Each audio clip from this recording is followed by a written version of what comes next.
دے دے، اے اللہ میری تنخواہ 2 کروڑ کروا دے. اس طرح کی دعائیں یہ جزیات ہیں، ہدف کو فوکس کرنا چاہیے.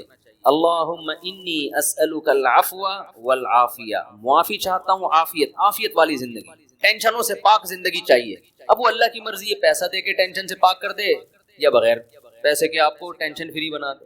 عافیت چاہیے مجھے فی الدین والدنیا والآخرہ، دین میں بھی عافیت، میرا دین بھی مصیبتوں سے محفوظ رہے، میری دنیا بھی اور آخرت. وفی اہلی و مالی، میرے گھر بار بھی پریشانیوں سے محفوظ رہے، بیوی بچے بھی، و مالی اور میرا مال بھی مصیبتوں سے محفوظ. مالوں پہ ہلاکتیں آ جاتی ہیں، فیکٹریوں کو آگ لگ جاتی ہے. یہ بڑی جامع دعا ہے، سمجھتے ہو. اس کے بعد ایک دعا اللہ سے اور مانگ لو. شادی شدہ آدمی کے لیے گھر ایک بڑی ٹینشن ہوتا ہے نا، وہ کہہ سکتا ہے کہ میں اللہ سے مصیبت سے پناہ مانگ رہا ہوں، تو مصیبتیں تو میں نے گھر میں خود پالی ہوئی ہیں. شادی شدہ لوگ، بعض لوگوں کی یہ رائے ہوتی ہے، تو یوں دعا مانگو، ربنا ہب لنا من ازواجنا وذریاتنا قرۃ اعین، اے اللہ ہمیں ہماری ازواج یعنی بیویوں اور اولاد کی طرف سے آنکھوں کی ٹھنڈک. یہ دعا عورت بھی مانگ سکتی ہے کیونکہ زوج کا لفظ بیوی پر بھی اور شوہر پر بھی. آنکھوں کی ٹھنڈک دے، ان کو ہماری آنکھوں کی ٹھنڈک بنا دے. جب ہم گھر آئیں تو خوشی ہو، میری وائف بیٹھی ہوئی ہے ماشاءاللہ، میرے بچے بیٹھے ہوئے، خوشی ہو. یہ نہ ہو کہ جب گھر آئے تو پتہ چلا بیگم میکے گئی ہوئی ہے تو خوشی سے پاگل ہو جائے آدمی، جیسے کہ آج کل ہو رہا ہے. آدمی کا دکھایا اس کی بیوی میکے جا رہی ہے تو وہ بڑا پریشان، نہ کہ یار جا رہی ہے، افسوس ہوا، اور ادھر منہ کر کے خوشی سے ناچ رہے ہیں. ٹھیک ہے نا؟ تو یہ کنڈیشن نہ ہو. اے اللہ ہمارے گھر والوں کو اور اولاد کو ہمارے لیے آنکھوں کی ٹھنڈک. آنکھوں کی ٹھنڈک کا یہاں مطلب یہ ہے کہ ان کو نیک بنا دے. ان کو کیا بنا دے؟ نیک، شریف، شرفا. نماز روزے میں لگے ہوئے ہوں، گھر جاؤ تلاوت کا ماحول ہو، دعاؤں میں لگے ہوئے ہوں، تلاوت کر رہے ہوں. تو جس کی فطرت صحیح ہو اسے یہ عمل دیکھ کر اس کی آنکھیں کیا ہو جاتی ہیں؟ ٹھنڈی. اور اگر آپ گھر میں گئے، بیگم صاحبہ ڈرامہ دیکھ رہی ہیں، سین چل رہا ہے بڑا ٹائٹ قسم کا نا، اور بچے بھی پب جی پہ لگے ہوئے ہیں، فلمیں دیکھ رہے ہیں، میوزک سن رہے ہیں، خدا کی قسم اس سے آپ کی آنکھیں ٹھنڈی نہیں ہو. میں لوگوں سے کہتا ہوں اپنی بچی کو اسکارف پہناؤ، پراپر ڈریس پہناؤ، پھر دیکھو کتنی پیاری لگے گی آپ کو. اور آپ اس اسکارف جو ہے نا اور اسکرٹ پہنا دو، سلیو لیس کپڑے پہنا دو، آپ کو وہ آنکھوں کی ٹھنڈک نہیں لگے گی. گھر کا ماحول دینی ہو، طہارت کا، نماز کا، تلاوت کا، معمولات کا. تبلیغ والے کروا دیتے ہیں، اپنی عورتوں کو تبلیغ میں وقت لگواؤ گے تو گھر میں یہ معمولات شروع ہو جائیں گے. تبلیغ میں بڑی جان ہے. بڑے بڑے لوگوں کو میں نے دیکھا ہے، بیگم کنٹرول میں تھی، تبلیغ میں لے گئے، صحیح ہو گئی، گھر کا ماحول بن گیا. اور گھر کا ماحول عورت سے بنتا ہے، آدمی سے نہیں بنتا. تو آنکھوں کی ٹھنڈک بنا دے. وجعلنا للمتقین اماما، یہ اسی کی تفسیر ہے. اور ہمیں پرہیزگاروں کا امام بنا. یہ مطلب نہیں کہ اگلے الیکشن میں ہم جیت جائیں. پرہیزگاروں کا امام کا مطلب امام تو ہم ہیں ہی، ہمارے ماتحتوں کو پرہیزگار کر دے، اچھے لوگوں کے سربراہ ہوں ہم. تو بیوی بچے آپ کے ماتحت ہوتے ہیں نا، تو ہمیں ان کو کیا بنا دے؟ تو پرہیزگار بنا. تو یہ دعا بھی بہت امپورٹنٹ ہے. اللہ نے نیک لوگوں کی صفات میں یہ دعا بھی بیان کی ہے کہ وہ ہم سے یوں دعا مانگتے ہیں. اور 2 دعائیں اور جلدی سے بتا دوں، یہ ٹاپک نہیں تھا، لمبا ہوتا جا رہا ہے مسلسل، اس پہ میں مستقل انشاءاللہ بیان کروں گا. 2 دعائیں اور لیلۃ القدر میں، اور ویسے بھی معمول بنائیں. ایک دعا یہ کہ جہنم کی آگ سے خلاصے. بار بار قرآن یہ بیان کرتا ہے جنت کی طلب اور جہنم کی آگ سے خلاصی. قرآن بار بار کہتا ہے ہمارے نیک بندوں کے دل میں جنت کی اتنی لالچ ہے کہ راتوں کو اٹھ اٹھ کے اللہ کو پکارتے ہیں کہ اللہ ہمیں اس جنت کا وارث بنا دے، محروم نہ کرنا اس جنت سے. جن کا آخرت پر ایمان نہیں ہے نا، انہوں نے جنت کو دوسرے درجے پہ رکھا ہوا ہے. میں بھی ہو سکتا ہے جنت ہو، مل جائے ٹھیک ہے، اس طرح سے مانگ رہے ہوتے ہیں. آپ مجھے بتاؤ، دنیا میں آپ کو کوئی ایسا پیکج دیا جائے کہ یہ کر لو تو تمہیں پھر اس کے بدلے میں یہ ملے گا، اس میں 1000 گز کا بنگلہ ملے گا، اور ایسا بنگلہ ہوگا، کروڑوں روپے کا بنگلہ ہوگا، اس میں پھر تمہاری بڑی اچھی شادی ہو جائے گی، بہت خوبصورت بیوی ملے گی تمہیں، اور اس میں تمہاری خوراک ایسی ہوگی، تمہاری جوانی 100 سال تک رہے گی ہے بھائی، اور تمہیں جناب کروڑوں کروڑوں روپے کی گاڑیاں ملیں گی. یعنی جنت کے 10ویں حصے کی بات اگر ہم سے کی جائے دنیا میں، تو میرا خیال ہے سارا دن اس کی تلاش اور طلب کے علاوہ ہمارا کوئی کام نہیں ہوگا، کیونکہ یقین ہے نا اس دنیا کو دیکھا ہوا ہے، آخرت کو دیکھا نہیں ہے. تو اللہ تعالیٰ کہتے ہیں کہ ہمارے نیک بندے راتوں کو اٹھ کے اللہ سے کیا مانگتے ہیں؟ جنت. کہ اللہ ربنا وآتنا ما وعدتنا علی رسولک، اے اللہ تو نے پیغمبروں کی زبان سے جس جنت کا ہم سے وعدہ کیا ہے وہ اس وعدے سے ہمیں محروم نہ کرنا، وہ دینا ہمیں جنت، ہم محتاج ہیں اس کے، وہ بڑی دل نشیں جنت ہے، ایسا نہ ہو کہ نیک لوگ اس میں جا رہے ہوں اور ہمیں اس سے روک دیا جائے، اس وقت یہ منظر قہر بن کے گرے گا آپ کے اوپر، بہت بڑی ٹینشن ہوگی، اور جہنم کی آگ سے پناہ، ربنا صرف عنا عذاب جہنم، جہنم کی آگ کو ہم سے دور کر دے۔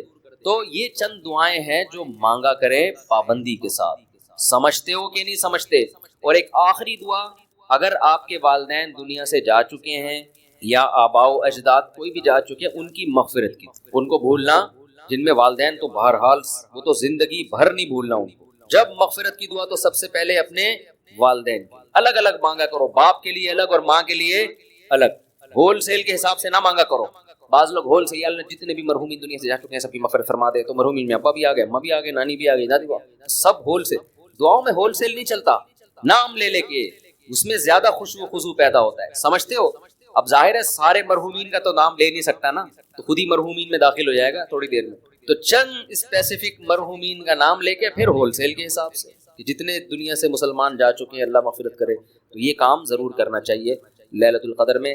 اور لیلۃ القدر میں مخصوص عبادت ثابت نہیں ہے، یہ جو چل رہا ہوتا ہے نا کہ پہلی رکعت میں یہ سورت پڑھیں، پھر یہ سورت پڑھیں، پھر یہ سورت پڑھیں، یہ سب چیزیں غیر ثابت ہیں، بدعت ہیں، ان سے اجتناب کریں، تمام دوائیں بچوں کی پہنچ سے دور رکھیں، تمام بدعتیں اپنی اور بچوں کی پہنچ سے دور رکھیں۔ تو لیلۃ القدر میں آپ سمپل نماز پڑھیں، زیادہ سے زیادہ دعا مانگیں، اور تسبیحات ہیں، تلاوت ہے، یہ کام کریں، سمجھتے ہو؟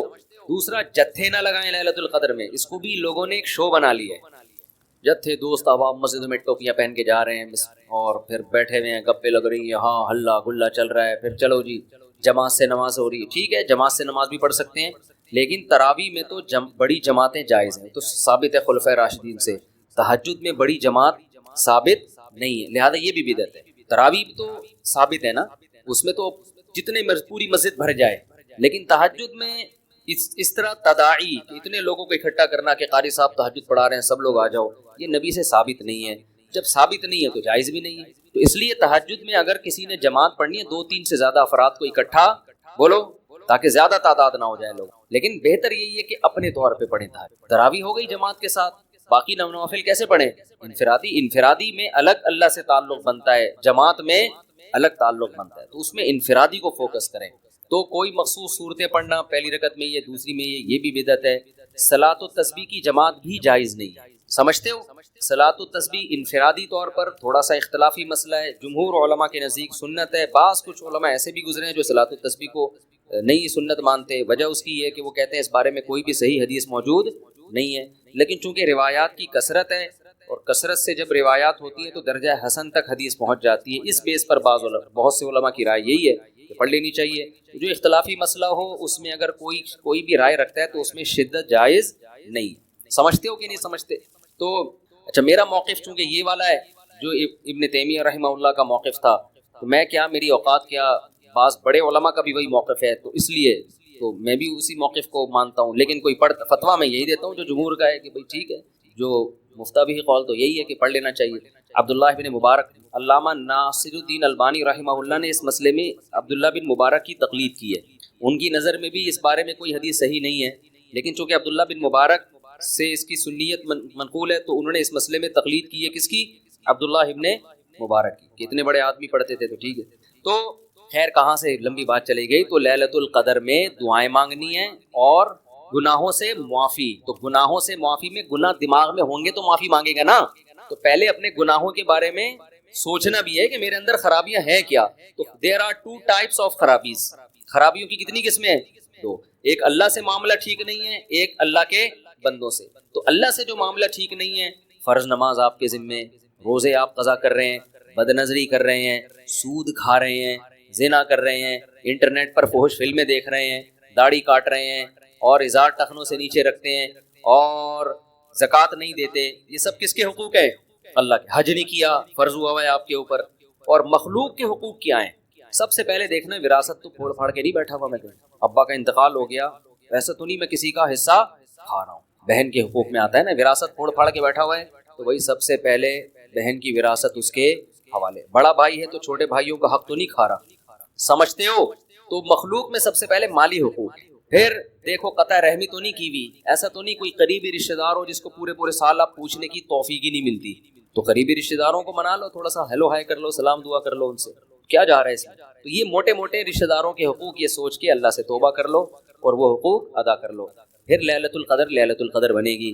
جس طرح سے آج کل لیلۃ القدر منائی جا رہی ہے نا، حالانکہ وہ منانے کی چیز نہیں ہے، لیکن جس طرح سے منائی جا رہی ہے اس طرح تو بھائی ہزاروں لیلۃ القدر آ جائیں تو کیا فائدہ، تھوڑی بہت عبادت کا ثواب تو مل جائے گا، لیکن جو فضیلت ہے، گناہوں سے توبہ کی توفیق، اور اللہ تعالیٰ فیصلے کرتے ہیں پورے سال، تو جب جو وراثت کھانے کا ارادہ کر کے بیٹھا ہوا ہو اس کے لیے کیا فیصلے ہوں گے پورے سال، خود سوچ لو آپ. تو یہ تھوڑا لیلۃ القدر کے حوالے سے کچھ باتیں تھی. اللہ عمل کی توفیق دے بس.